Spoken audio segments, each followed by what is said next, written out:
Uma delação que pode comprometer uma das famílias mais ricas e poderosas do Brasil. O ex-ministro Antônio Palocci guarda informações bombásticas.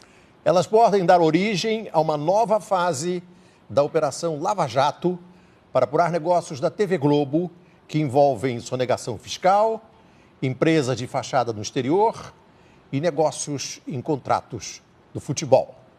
Palocci quer falar, mas ainda não sabe se querem ouvi-lo. No escândalo que chacoalhou a política brasileira, uma delação causa pesadelo nos poderosos. O homem que comandou a economia quer contar tudo à Lava Jato. Ministro da Fazenda, deputado federal, chefe da Casa Civil. Antônio Palocci conhece como ninguém os bastidores dos negócios e das negociatas. Mas ele será autorizado a contar tudo porque a maior empresa de comunicação do Brasil, a Globo, teme a delação de Palocci. Uma notícia recente fez o império estremecer. Condenado e preso em Curitiba, o ex-ministro pode contar o que sabe sobre os negócios dos irmãos Marinho. Num depoimento ao juiz Sérgio Moro, em abril deste ano, Palocci insinuou que poderia comprometer uma grande empresa de comunicação que no passado esteve próxima de falir. A única situação que eu discuti com o BNDES Créditos foi em situações de empresas que iam entrar em falência, que eram empresas de grande porte no Brasil e cuja falência poderia significar uma fila de falências de muita repercussão. Empresas da área de comunicação tiveram problemas sérios nesse período.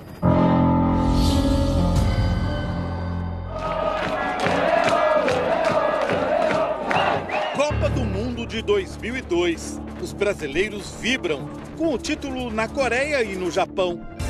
A cada 4 anos, bilhões de reais ingressam nos cofres da Globo por causa do Mundial. São quase 50 anos de parceria da emissora com a FIFA. O torcedor desconhece os bastidores. Por causa de maus negócios, a Globo quase quebrou no início dos anos 2000 e montou um esquema para comprar as transmissões. Segundo estes documentos da Receita Federal, naquele período em que quase faliu, a Globo conseguiu comprar os direitos de transmissão da Copa do Mundo sem pagar impostos no Brasil. Uma operação fraudulenta escondida atrás de uma empresa de nome Empire, Império em inglês. A investigação da Receita Federal só começou em 2005. Foi revelada em 2013 por este jornalista. A Globo deveria ter simplesmente comprado os direitos de transmissão e pago os impostos. Ela não fez isso. Ela criou uma série de empresas para que uma dessas empresas herdasse os direitos e esses direitos passassem para a Globo como que por osmose, assim, sem que houvesse o ato de comprar os direitos diretamente pela Globo sem pagar os impostos. Vamos entender como tudo isso aconteceu. Usando empresas de papel, a Globo remeteu dinheiro para o Uruguai, dali para as Antilhas Holandesas no Caribe, em seguida para Amsterdã, na Holanda. Lá, a Globo Overseas comprou os direitos de transmissão da Copa e os transferiu para a Empire. A empresa foi montada nas Ilhas Virgens Britânicas, um esconderijo de dinheiro sujo no límpido Caribe. Segundo a Receita, a Globo simulou investimentos para criar a Empire, como se fosse uma empresa de verdade. Mas era só fachada, funcionando neste endereço em Tortola, a capital das Ilhas Virgens. Assim que a Empire ficou com os direitos da Copa, ela foi dissolvida e seus bens transferidos para a Globo. Com essa manobra, a família Marinho deixou de pagar mais de 170 milhões de reais em impostos no Brasil. Então é no mínimo infantil uma empresa achar que pelo fato dela abrir uma conta corrente no exterior ou uma filial, ela escapa do cumprimento de obrigações acessórias, do cumprimento do pagamento do imposto de renda, do PIS/COFINS, do CID. Eu faço uma coisa que é tão óbvia, que é tão ingênua, tão infantil, porque eu tenho certeza absoluta que eu não vou ser pego. A Receita Federal acusou a Globo de simulação. Multou a empresa em 150% do valor do imposto sonegado. Pretendia processar um dos donos da emissora, José Roberto Marinho, por crime contra a ordem tributária. Quando a denúncia veio à tona, o valor devido pela família Marinho aos cofres do governo brasileiro, com multa e juros, já passava dos 600 milhões de reais. Foi então que aconteceu um episódio de cinema. Uma funcionária da Receita do Rio de Janeiro, Cristina Mares Ribeiro, que estava em férias, furtou o processo. Foi na véspera dele ser remetido ao Ministério Público Federal.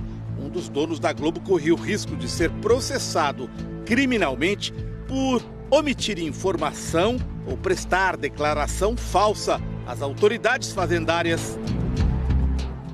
Isso beneficiou muito a Globo, porque ao não chegar no Ministério Público, não se torna uma investigação de ordem criminal, o que poderia ser um constrangimento muito grande para a família Marinho.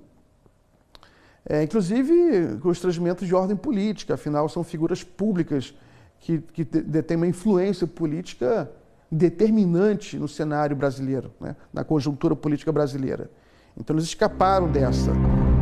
A mulher que cometeu o furto foi condenada a 4 anos e 11 meses de prisão, mas passou menos de uma semana na cadeia até receber um habeas corpus do Supremo Tribunal Federal. Hoje, ela responde ao processo em liberdade. Fomos ao luxuoso prédio em que ela mora, na Avenida Atlântica, no Rio de Janeiro, de frente para o mar. Mas ficamos sem resposta. Ela não está aqui, não. Não está? Ah, então nem adianta. Faz tempo que ela sumiu, eu não tenho mais visto. Quem teria interesse em sumir com o processo da Globo?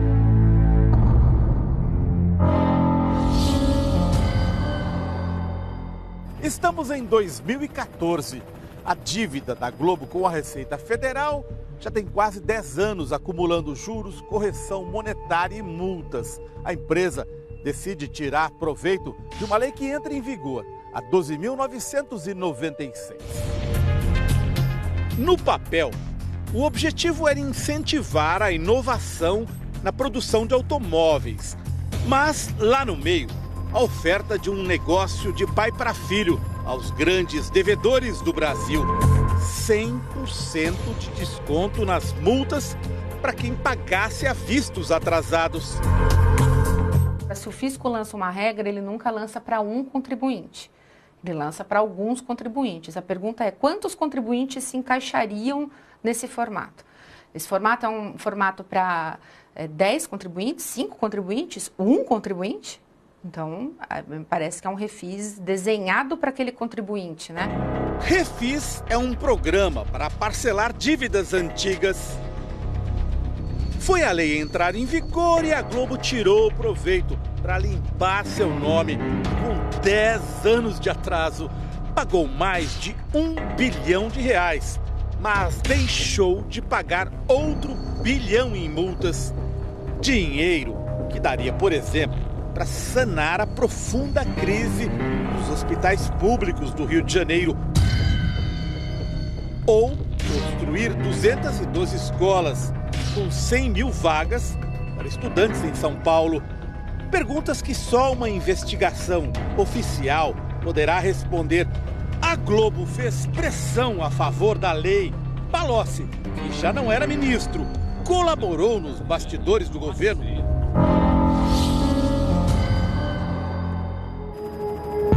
Outro episódio sobre a família Marinho envolve uma das herdeiras do Império, Paula. Janeiro de 2016. A Polícia Federal faz buscas na filial da empresa panamenha Mossack e Fonseca, em São Paulo. A Mossack Fonseca oferecia a brasileiros a criação de empresas no exterior, em geral usadas para esconder patrimônio ou sonegar impostos. A Polícia Federal apreendeu milhares de páginas como estas, com informação valiosa. Uma delas chamou a atenção dos investigadores. Traz o nome de Paula Marinho, filha de um dos donos da Globo, associado a 13 empresas criadas no exterior. Antes da descoberta, o jornal O Globo, da família Marinho, havia definido a empresa Mossack a serviço de ditadores e delatores.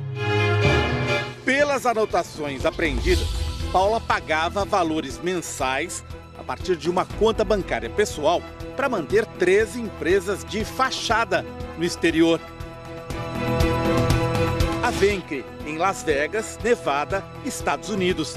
A A+ Holdings, no Panamá. E a Juste, nas Ilhas Seychelles, costa oriental da África.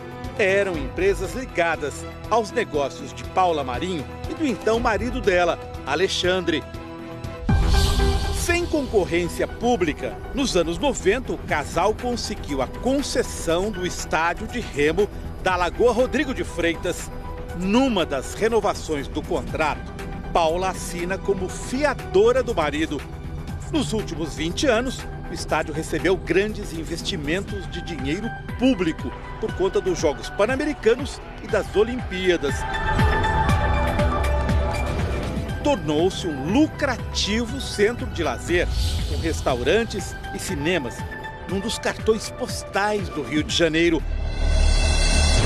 Os donos da Globo afirmam que Paula Marinho nada tem a ver com os negócios de Alexandre, que agora é ex-marido dela.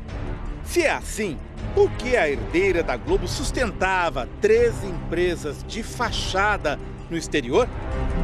Além disso, descobrimos que João Roberto Marinho, a filha Paula e o genro Alexandre compartilhavam um endereço no Rio de Janeiro para a correspondência de suas empresas.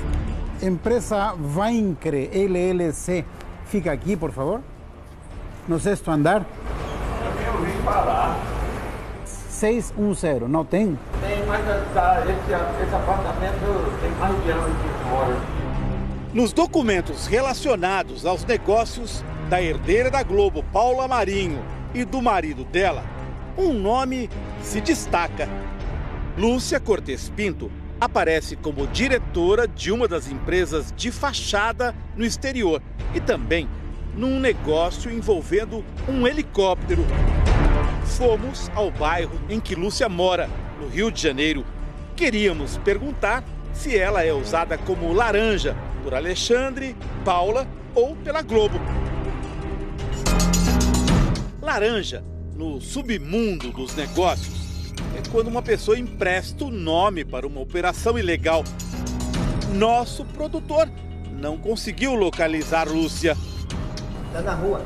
Ah, ela não está. Sabe que horas que ela volta? Sei não.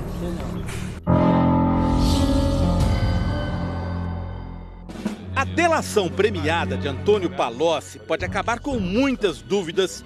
Em Curitiba, nosso produtor descobriu que a esposa do ex-ministro, Margarete, incentiva o marido a contar tudo. Recentemente, Palocci trocou de advogados, contratou um escritório que participou da delação do doleiro Alberto Youssef, uma peça-chave da Lava Jato. As notícias de que o ex-ministro pode comprometer a Globo ganham força. Segundo o jornalista e blogueiro Reinaldo Azevedo, Palocci pretende contar tudo o que sabe. Mas o jornal Valor Econômico noticiou que a delação não deve sair com a manchete: Palocci descumpre promessa e delação fica improvável. De acordo com o texto, o ex-ministro prometeu muito e entregou quase nada. Só que o jornal que diz isso é de propriedade dos irmãos Marinho. Em Curitiba, onde está preso depois de uma condenação a 12 anos de cadeia, o ex-ministro tem relatado o que sabe aos advogados, que por sua vez conversam com integrantes do Ministério Público. Segundo fontes do Domingo Espetacular, A Polícia Federal teria sido retirada do circuito pela Procuradoria-Geral da República. Integrantes da força-tarefa da Lava Jato denunciam pressões para não aceitar a delação de Palocci sobre a Globo. O Domingo Espetacular fez várias perguntas à TV Globo, mas não houve resposta. E os brasileiros também correm o risco de ficar apenas com as perguntas. Por que os procuradores rejeitaram a primeira tentativa de Palocci de falar sobre a Globo? Quais são os interesses de quem protege a família mais poderosa do Brasil? Você acha que a Globo tem poder de influenciar se uma pessoa vai delatar ou não no Brasil hoje? Tem. Eu acho que a Globo tem. Eu acho que a Globo tem. Ela criou ao longo da sua história, e principalmente nos últimos 30 anos, mais ou menos, com a televisão, já vinha com jornal, com rádio, mas com a televisão principalmente, um poder que muitas vezes se coloca no mesmo nível, até além dos poderes da República. A pressão dela é muito grande. É uma pressão forte, é uma pressão política que pode sim evitar até delações.